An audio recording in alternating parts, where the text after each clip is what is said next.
All right, buckle up, everybody, because today we are tackling a big one, the meaning of life. Oh, yeah, that's a pretty fundamental question, isn't it? One that has fascinated thinkers for centuries. Absolutely, and what's really cool is that we have this source, existentialism versus tauhid, Mm-hmm. apa makna kehidupan yang sesungguhnya, which it throws two totally different perspectives into the ring, Sounds intriguing. Yeah, so we've got existentialism with this whole emphasis on freedom and, creating your own meaning. And then we have tawhid, which is this Islamic concept of God's oneness. And how does Tawhid relate to the meaning of life? Well, it offers a different way of looking at it. Instead of Yeah. creating meaning, it's more about discovering meaning that's already there. I see. So by comparing these two contrasting views, we can maybe get a better understanding of how people from different backgrounds and belief systems approach this whole idea of purpose. Exactly. And, maybe even gain some insights into our own beliefs. I'm in. Let's unpack these ideas. Okay, so first up, let's talk about existentialism. Lay it on me. Okay, so imagine you're born into this world, and it's like you're given a blank canvas. Okay, I'm picturing it. And it's up to you to decide what you're going to paint, what kind of masterpiece you're going to create. There's no predetermined plan, no set path. It's all about you defining what your life means. So it's like radical freedom and responsibility all rolled into one. Exactly. And that's what guys like Jean-Paul Sartre and Albert Camus were all about. Oh, yeah, those are some heavy hitters in the philosophy world, right? Big time. And they really championed this idea that we are the authors of our own lives. Sartre was all about this radical freedom and the anguish of choice. Like we are defined by our actions, not some destiny that's already laid out for us. In Camus, he delved into this idea of the absurd, right? Yeah, the absurd. So it's this clash between our desire for meaning and the universe just kind of being indifferent. Which can be a pretty tough pill to swallow. It can be. Yeah, it's like you look up at the stars and you think, what's it all about? And there's no easy answer. We've all had those moments, haven't we, where we question the point of it all. Oh, yeah, totally. It's like you work really hard for something and then boom, life throws you a curveball and you're like, what was the point of all that effort? It can be pretty disorienting. It can, but for the existentialists, facing that feeling of absurdity is like a key part of being human.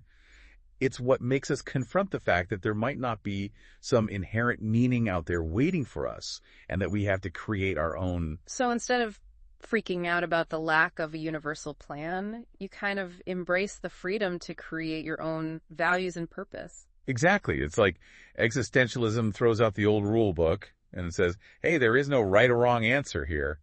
You do you, But that freedom can also be overwhelming, can it? I mean, without any guidelines, it's easy to get lost in a sea of possibilities. Absolutely. It's like being given all the ingredients for a cake, but no recipe. Ooh, I like that analogy. Yeah, you have all the potential, but you also might end up with a big mess. And that's where, I guess, the anxiety comes in, right? The fear of making the wrong choices when there's no clear definition of right and wrong. Exactly. And this is where Tawhid offers a totally different approach. Okay, I'm ready for a different perspective. Hit me with it. So with Tawhid, we're not starting with a blank canvas, meaning isn't something we have to invent. It's already woven into the fabric of existence. So it's more about discovering that meaning. Exactly.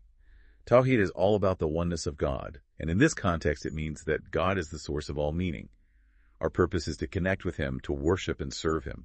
So it provides a framework, a sense of direction that maybe existentialism is missing. Right. And that can be really comforting, especially in a world that can feel pretty chaotic. There's this sense of order and purpose that comes from knowing that there's a bigger plan. I can see the appeal in that, for sure. But where does free will fit into all of this? If our purpose is predetermined, does that limit our ability to make our own choices? That's a great question, and one we'll definitely dive into as we explore these contrasting ideas further. I'm looking forward to it. But before we do, I think it's important to remember that both existentialism and Tawhid are wrestling with some really fundamental human questions that are relevant to everyone, whether you're religious or not. Oh, absolutely. I mean, everyone at some point wonders about their place in the universe and what it all means. Exactly. So even though these philosophies might seem very different on the surface, they both tap into this deep human need to make sense of our existence. So we've got existentialism, which is all about embracing the freedom to create your own meaning, even when faced with an indifferent universe. And then there's Tawhid, which finds meaning in submission to a higher power and a preordained purpose. Two very different approaches to the same fundamental question. And now we're going to dig a little deeper into how they each handle the challenges of actually living in this crazy world of ours, with all its ups and downs. Okay, so we've got existentialism, where you're basically the captain of your own ship, charting your own course. And then you have tawhid, where the course is already set. You're sailing towards a destination that's predetermined. But how do these ideas hold up when life throws you a curveball? Those moments that make you question everything. That's a really important point, because both philosophies offer different ways of dealing with those tough moments, especially when it comes to like anxiety and uncertainty and all that. Yeah, because existentialism doesn't sugarcoat things, does it?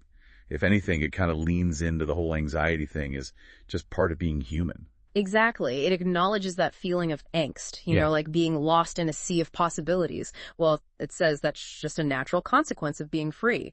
There's no set path, no instructions from the universe, so we're always facing choices. And that can be both exciting and terrifying at the same time. It's like they say, more choices, more problems, right? Exactly. And without some kind of framework for making those choices, that freedom can become paralyzing. We might end up second-guessing ourselves all the time, wondering if we're on the right track, if our lives really have any meaning. And I imagine that feeling can get even worse when you're dealing with something like suffering or loss, when the universe just seems cold and indifferent. Absolutely. In those moments when there's no inherent meaning, the pain can feel even sharper. It's like staring into this void and seeing nothing reflected back. No sense of purpose to help you make sense of the suffering. So how does Tawhid, with its belief in a predetermined purpose, how does it approach these existential anxieties? Well, in Tawhid, the meaning of life is already established. It's about worshiping and serving God. And this surrender to a higher power, it provides a framework for understanding both the good and the bad. It suggests that challenges aren't just random events, they're part of a divine plan, tests of faith that ultimately lead you closer to God. So even when things are tough, there's this belief that it's all happening for a reason, that there's a bigger picture you might not be able to see at the moment. Exactly. And that can be incredibly comforting, and it can make you more resilient, especially when you're facing difficult times. Our source actually uses a really interesting analogy to illustrate this contrast. It says that existentialism is like having a map but no destination. Oh, I like that. While Tawhid, it's like having both the map and the destination. You know where you're going, even if the journey is a little bumpy. Yeah, that's a great way to put it. It highlights how differently these philosophies approach the whole idea of direction. Existentialism is like, here's the map, go explore. And Tawhid is like, here's the map and here's where you're headed. And that sense of direction can be really empowering, especially when you're feeling lost and uncertain. It's like having a compass that always points you back to the right path, even when you get sidetracked. It's interesting because both approaches seem to offer different kinds of strength. Existentialism empowers you to create your own meaning, even when the world feels meaningless.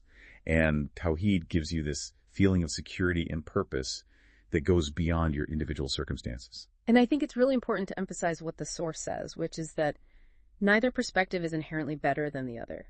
It's not about choosing one over the other, but understanding that there are different ways that people approach these big questions. So it's more about recognizing that there's a whole spectrum of human experience, different ways of finding meaning and coping with uncertainty. Exactly. And I think one really powerful example of how these philosophies can play out in real life is the story of Kubayb bin Adi. He was a companion of the Prophet Muhammad, and he faced execution with this incredible calmness and acceptance. His faith gave him a sense of peace that transcended the fear of death. That's a really powerful example of how your beliefs can shape your experience, even in the face of something as terrifying as death. It really is. Yeah. And it's a stark contrast to Camus's view of death as the ultimate absurdity, the final end-all meaning. But again, it's not about judging which perspective is right or wrong. It's about recognizing the diversity of human thought and experience. Yeah, because in the end, the search for meaning is a personal journey. And what resonates with one person might not resonate with another. Absolutely. And I think this deep dive has done a fantastic job of showcasing how rich and complex that journey can be. It's not about finding one definitive answer, but about engaging in this ongoing exploration of what it means to be human in a world that can feel both amazing and confusing at the same time. Totally agree. And now we've got a little thought experiment for you, something to keep those brain cells firing long after this episode is over. Yeah. Okay, so we've journeyed through the worlds of existentialism and Tawhid, two totally different perspectives on what gives life meaning. But now, get ready for a real mind bender. I'm intrigued. Lay it on me. All right, imagine this. You have the power to choose like a preset meaning for your life. A preset meaning. Yeah, a purpose, a goal that's already laid out for you, like a cosmic mission statement. What would it be? Oh, wow. That's a tough one. It really makes you think about what you truly value, you know? Would I go for something big and world-changing, like ending poverty or curing diseases? Or would it be something more personal, like focusing on relationships, creativity, or self-discovery? Yeah, it's a tricky question, isn't it? Because on the one hand, having a purpose that's already defined for you could offer a lot of clarity and direction, like you're part of something larger than yourself. But then again, does it kind of take away from the importance of our own choices and experiences? That's the dilemma, isn't it? Does a preset meaning limit our freedom, even if it provides us with comfort and a sense of belonging? Or does it just give us a framework within which we can still exercise our free will and make a difference? It's like choosing between a guided tour and exploring a new city on your own, The tour gives you a structured experience and all the information, but you might miss out on those unexpected discoveries that happen when you wander off the beaten path. Exactly. And that's what makes this thought experiment so interesting, because it forces us to confront our own ideas about freedom, purpose, and what meaning really is. Would we really want a life where everything is predetermined, every decision, every outcome? Or do we find value in the uncertainty, the challenges, even the absurdity of figuring things out for ourselves? So what do you think preset purpose or the freedom to create your own meaning, even if it means navigating a world without a clear compass? Well, there's no easy answer, is there? It really comes down to what feels right for you, what aligns with your own values and goals. Maybe it's a combination of both, finding a balance between having a sense of purpose that goes beyond our individual lives and still having the freedom to shape our own experiences within that bigger picture. And that's what I love about this whole conversation. It's not about finding the one right answer, but expanding our understanding of how different people approach these really big questions.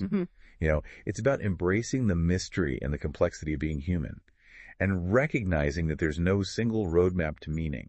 I couldn't agree more. And I think this deep dive has given us a lot to think about, some new perspectives to consider as we continue on our own journeys of exploration. Absolutely. So keep those minds working, everyone. Yeah. The search for meaning, it's an ongoing adventure, and we're all in this together. Until next time, happy exploring!